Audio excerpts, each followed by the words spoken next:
ओम नमो भगवते वासुदेवाय। जय श्रीकृष्ण। राधे राधे। एकादशी सनातन हिंदू धर्मेर एकटी बहु प्रचलित आचार और संस्कार। एकादशी एकटी चांद्र तिथि। प्रति बांगला मासेर शुक्ल और कृष्णपक्षे दुटी एकादशी तिथि पालित हय। आमलकी एकादशी हलो फाल्गुन मासेर शुक्लपक्षेर एकादशी। कथित आछे विवाहेर पर शिव पार्वती प्रथमबार जखन काशीते गिয়েছিলেন तखन तादेर आबिर दिए स्वागत जानानो हयेछिलो, ताई एई एकादशी रंगभरी एकादशी नामेও परिचित। आज आमरा एई भिडियोते आमलकी एकादशी कबे पालन करबेन, पारण समय और नियम, एकादशीर माहात्म्य पाठ, की करबेन और की करबेन ना, एई विषयगुली निये जेने नेब। 25 फाल्गुन इंग्रेजी 10 मार्च सोमवार आमलकी एकादशी। पारणेर समय परेर दिन। भारत भोर 5टा 50 থেকে 8टा 16 पर्यन्त एवं बांग्लादेश 6टा 18 থেকে 8टा 46 पर्यन्त।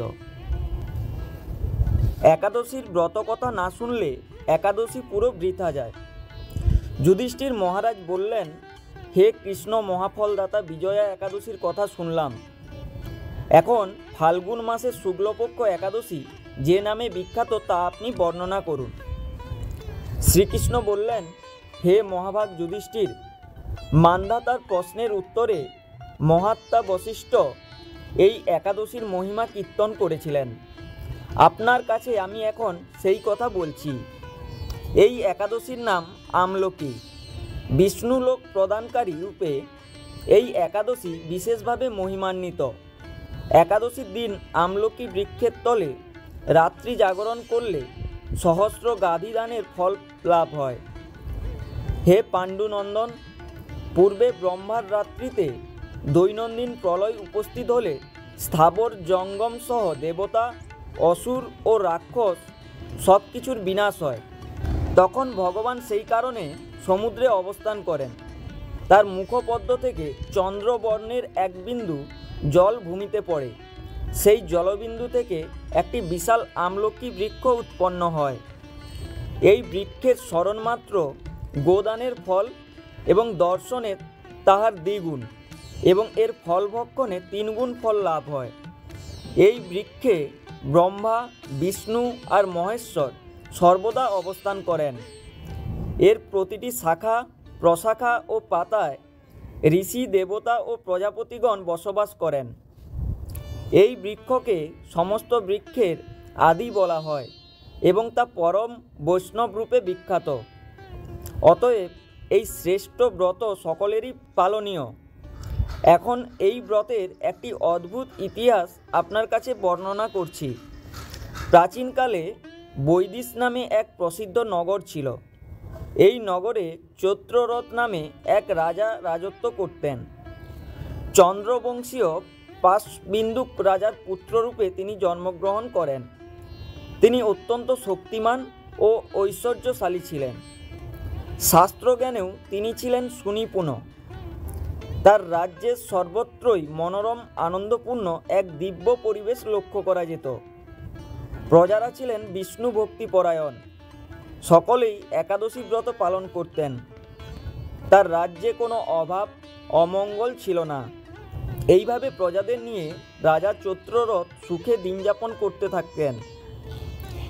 এক সময় ফাল্গুনী শুক্লপক্ষের দ্বাদশী যুক্তা আমলকি তিথি সমাগত হওয়ায় রাজ্যের সকলেই এই ব্রত পালনের সংকল্প করলেন। ওই দিন প্রাতঃস্নানের পর প্রজাদের নিয়ে রাজা ভগবান শ্রী বিষ্ণু মন্দিরে যান। সেখানে সুবাসিত জলপূর্ণ কলস ছত্র বস্তু পাদুকা পঞ্চরত্ন ইত্যাদি দিয়ে সাজিয়ে স্থাপন করেন। তারপর ধূপ দীপ দিয়ে যত্ন সহকারে মুনি ঋষিদের দ্বারা শ্রী পরশুরাম মূর্তি সমন্বিত 7 আমলকির পূজা করেন। হে পরশুরাম, হে রেণুকার সুখবর্ধক, হে ধাত্রী, হে পাপ বিনাশিনী আমলকি, তোমাকে প্রণাম, আমার অর্ঘ্যজল গ্রহণ করো। এইভাবে দিনে যথাবিধি পূজা করে রাজা ভক্তি ভরে সেই বিষ্ণু মন্দিরে রাত্রি জাগরণ করতে লাগলেন। এমন সময় দৈবযোগে একটি ব্যাগ সেখানে উপস্থিত হয়। পূজার সামগ্রী সহ বহু ব্যক্তিকে একত্রে রাত্রি জাগরণ করতে দেখে সে কৌতূহলাক্রান্ত হয়। সে ভাবল এসব কি ব্যাপার। বিষ্ণু মন্দিরে প্রবেশ করে বসে পড়ল। কলসের উপরে স্থাপিত বিষ্ণু মূর্তি দর্শন করল। ভগবান বিষ্ণু এবং একাদশীর মাহাত্ম্য সে মনোযোগ দিয়ে শুনল। সারাদিন ব্যাগ কিছুই আহার করেনি। এইভাবে ক্ষুধায় কাতর হয়ে সেখানে সে রাত্রি জাগরণ করল। পরদিন প্রজাসহ রাজা নগরের দিকে যাত্রা করলেন। সেই ব্যাধও তার গৃহে ফিরে গেল। এরপর এক সময় ব্যাধের মৃত্যু হলো। একাদশীতে রাত্রি জাগরণ ব্রতের প্রভাবে সেই ব্যাধ পরবর্তী জন্মে এক রাজ্যের অধীশ্বর রূপে নিযুক্ত হলো। জয়ন্তী নামে এক নগর ছিল। সেখানে বিদুরথ নামে এক রাজা বাস করতেন। ওই ব্যাধ বিদুরথ রাজার মহাবলী পুত্ররূপে জন্মগ্রহণ করেন। তার নাম হয় বসুরথ। 1,00,000 গ্রামের আধিপত্য তিনি লাভ করলেন। তিনি ছিলেন সূর্যের মতো তেজস্বী, চন্দ্রের মতো কান্তিমান ও পৃথিবীর মতো ক্ষমাশীল। বিভিন্ন সদ্গুণে ভূষিত বসুরথ পরম বিষ্ণুভক্তি পরায়ণ হন। এই মহাদাতা রাজা একবার শিকার করতে গিয়ে পথ ভুলে যান। গভীর জঙ্গলের মধ্যে ক্ষুধায় পীড়িত হয়ে তিনি ক্লান্তিবশত শুয়ে পড়েন। এমন সময় কতগুলি পর্বত নিবাসী রাজার কাছে এসে নানাভাবে উৎপীড়ন করতে থাকে। রাজাকে তাদের শত্রু মনে করে তারা তাকে হত্যা করতে চেষ্টা করে। পূর্বে এই রাজা আমাদের পিতামাতা, পুত্র পৌত্র সবাইকে মেরে ফেলেছে, আমাদের গৃহছাড়া করেছে, এই রকম বলতে বলতে রাজাকে হত্যা করতে উদ্যত হয়।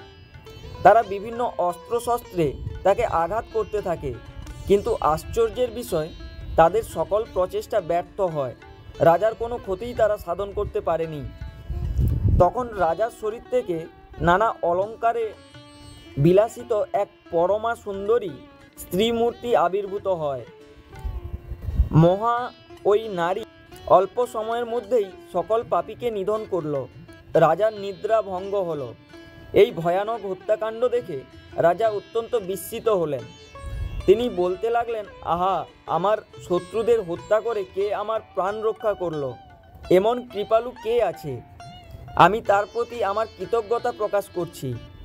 এমন সময় দৈববাণী হলো, ভগবান কেশব ব্যতীত শরণাগতকে রক্ষা করবার আর কে আছে? তিনি শরণাগত পালক। দৈববাণী শুনে তিনি ভক্তিযুক্ত চিত্তে গৃহে ফিরে এলেন। তারপর প্রজাসহ মহাসুখে ইন্দ্রের মতো নিষ্কণ্টক রাজ্য ভোগ করতে লাগলেন।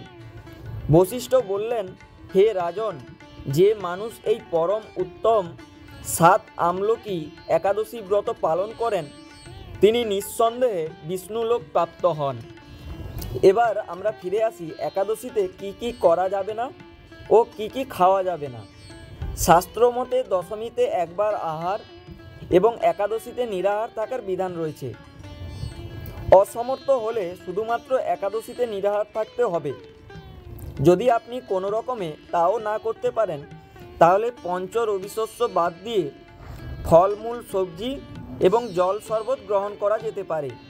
পঞ্চ রবিশস্য অর্থাৎ চাল বা গম জাতীয় কোনো খাবার, ডাল এবং সরিষার তেল একাদশীতে বর্জন করুন। পঞ্চ রবিশস্যের যে কোনো একটি একাদশীতে গ্রহণ করলে ব্রত পালন হবে না। এছাড়া যারা পান, সিগারেট, চা, কফি পান করেন একাদশী ব্রত পালনের সময় এগুলো গ্রহণ না করাই শ্রেয়।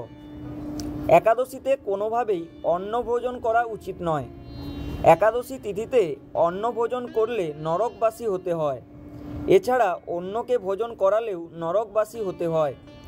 একাদশী ব্রত পালনের মাধ্যমে শুধু যে নিজের জীবনের সদ্গতি হয় তা নয়, নিজ কর্মদোষে কোনো পিতা মাতা যদি নরকবাসী হন তবে একাদশী পালনকারী পুত্র সেই পিতামাতাকে নরক হতে উদ্ধার করতে পারে। কাজেই একাদশী পালন করা সকলের অবশ্য কর্তব্য।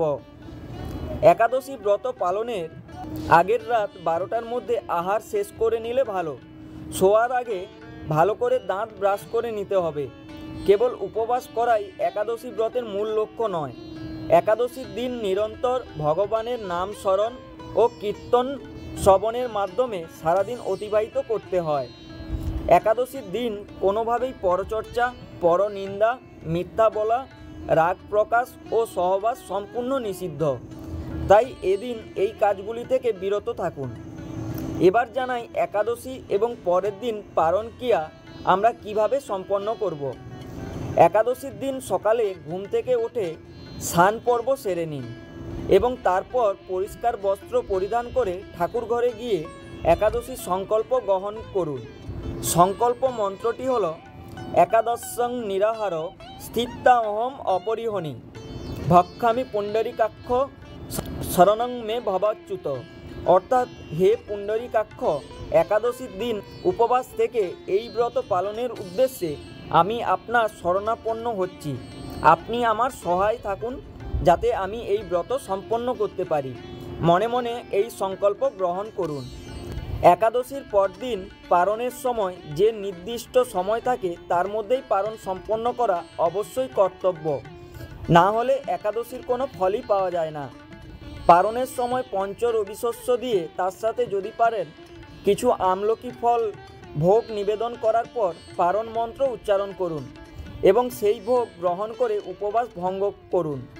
উপবাস ভঙ্গ করার আগে পারণ মন্ত্র উচ্চারণ করতে হয়। পারণ মন্ত্রটি হল ওম অজ্ঞানতিমিরান্ধস্য ব্রতে নানেব কেশব প্রসিদ সুমুখ নাথ জ্ঞান দৃষ্টি প্রদভব। অর্থাৎ, হে কেশব, আমি অজ্ঞান রূপ অন্ধকারে নিমজ্জিত হয়ে আছি। হে নাথ, এই ব্রত দ্বারা আমার প্রতি প্রসন্ন হয়ে আমাকে জ্ঞান চক্ষু প্রদান করুন। বন্ধুরা, আজকের এই ব্রত কথা এবং অন্যান্য তথ্য জেনে যদি আপনি সন্তুষ্ট হন তাহলে ভিডিওটিতে অবশ্যই একটি লাইক করবেন। আপনি যদি অজানা পথ ইউটিউব চ্যানেলে নতুন হয়ে থাকেন অবশ্যই চ্যানেলটিকে সাবস্ক্রাইব করে রাখুন। আবার দেখা হবে অন্য কোনো ভিডিও নিয়ে। ভালো থাকুন, সুস্থ থাকুন। ধন্যবাদ।